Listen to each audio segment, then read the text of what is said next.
All right, y'all, what's going on? So this is a day I told everybody in the last video I've done just a minute ago about KK, Christina Coram, Diddy's assistant for BadBoy. This is going to be like a recap of day 16 in this Diddy RICO trial here, okay? If you don't know by now who Diddy is, P. Diddy, and the RICO trial, even if there's people that never even heard of his music and what his, he's up against, well, shame on you. Maybe you ought to do a quick little Google, or they got AI now that they can help you out with that. Okay, so real quick, that as a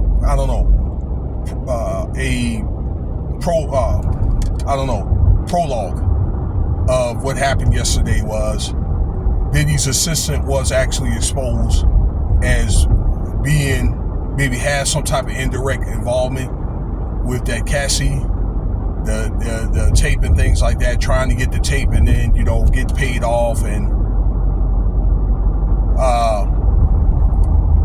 that kind of thing, and helping that to be set up.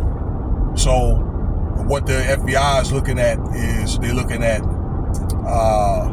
what are they looking at here? Bribery, that kind of thing, aiding and abetting.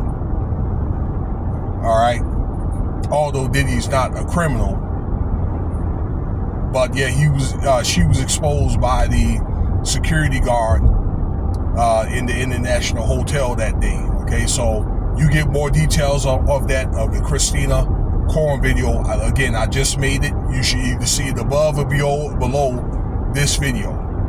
Okay, so that's what, and she's went ghost, but she's working probably more than likely with the feds, I'd say. So she's going to have to testify at some point very soon.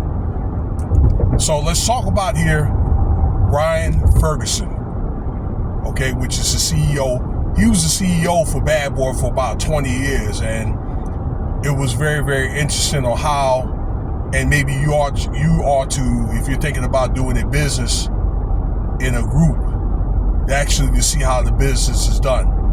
So the BadBoy company, which P. Diddy, that was his, okay? That was started with his family and friends like that. Kirk Burroughs, one of the CEOs, another guy named Wolf, he had the money and things like that, okay? There was alleged drug money, okay? But Diddy had also concocted that. I think Heavy D had something to do with it, Clyde Davis and things like that, 1993. If I'm wrong, somebody correct me, but it should have been like 1993 with BadBoy. Prior to that, Diddy was with Uptown, okay?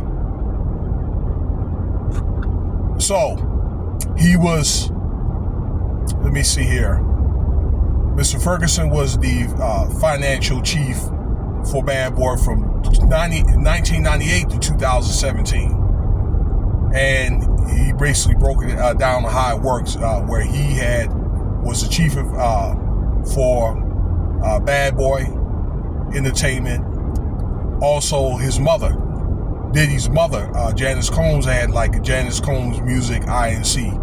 And what I'm hoping that his mom is not going to be testifying, but that may have to happen, okay, and things like that, because not only that her involvement with the company, but there's also been involved with the party, so they may ask her, in addition to the business, what did she see at them parties? Okay, I wouldn't be surprised if she would have to testify, and I would pray that that she didn't do anything illegal, but Diddy left her that part of that stock though, okay, and that's a story behind that. In fact, I talked about that with Kirk Burroughs.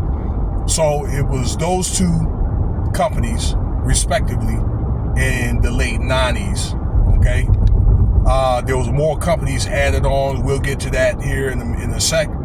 and that there were banks. So let me see here: Citibank, HSBC Bank. It was 3 banks that were attached to these companies, and how they were, paid and things like that. The profits from things like record sales and whatever promotions that they do, tours. Okay, I don't know everything about the business, but that's how they were getting paid. And trust me, in the 90s, man, they were getting a lot. Okay, they were getting bread too. You know what I'm saying? All the groups that they had, mainly like Biggie, particularly like in the 90s. Once Biggie had got off Puff Daddy and the Family, once again tours. Then Mary J. Blige and the Locks and all those guys, man. You know what I'm saying? Lil Kim, yeah, they were getting bread. They were like, Diddy was the man, okay, in the maybe earlier 90s to around the early 2000s, something like that. But anyway, that's how they were getting paid, and Diddy was getting profits and bonuses and things like that. This is how this chief advisor was getting paid as well, cash and things like that. Okay, yes, somehow I guess that they would match the cash.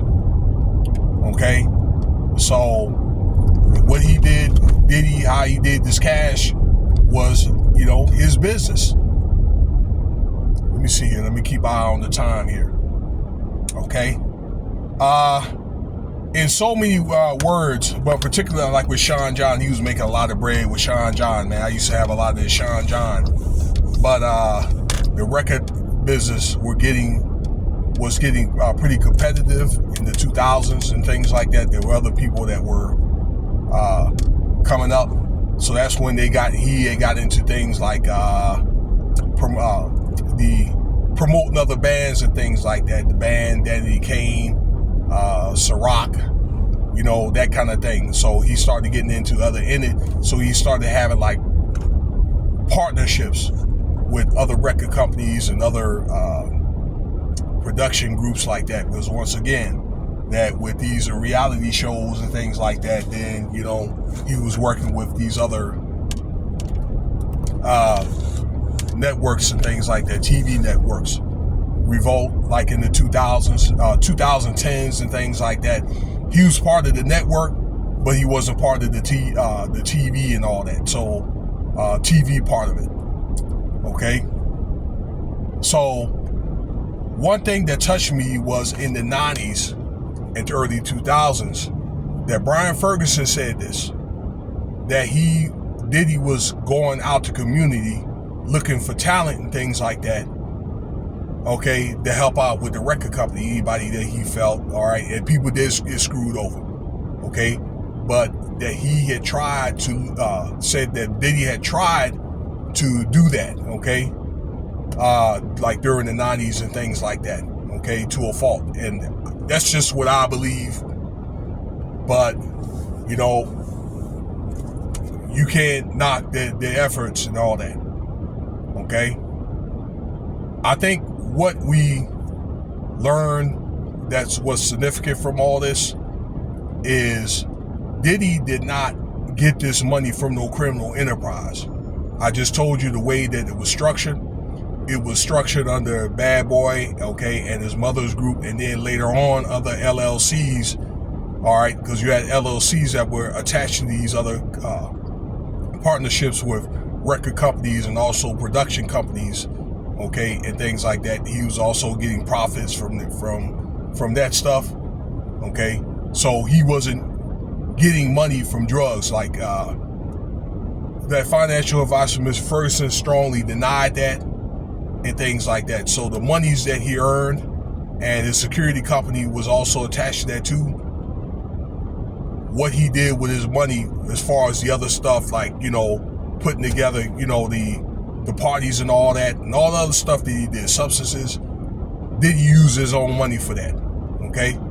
So I think as a result, this may not be enough for the RICO case, because once again, one of the touchstones of RICO is was the company built off, criminal, money and things like that, drug money, that kind of thing. All right, I'm using that for an example. So this may be a thing where it may be hung jury, and we'll talk about that there in a minute. After Brian Ferguson left Bad Boy, he became like part of RICO and things like that. Okay, and I think they had more like a business relationship, whether Brian Ferguson liked them or not. And I don't think that I think that some of the stuff that Mr. Ferguson said, some of the stuff was a lot of good stuff with Diddy, as far as him being, like with taking care of his money and things like that. All right, but I think to a fault that there is a little bit of good in Diddy, no matter what you may think about him personally. Okay, we discussed all that on this channel. Okay, and I know you heard that from other channels as well. Okay, that's going to be it. I appreciate your time. I kind of went over my time a little bit. There'll be more to come, and I'll be talking about other topics. Cash App, $Winston Spivey if you want to donate.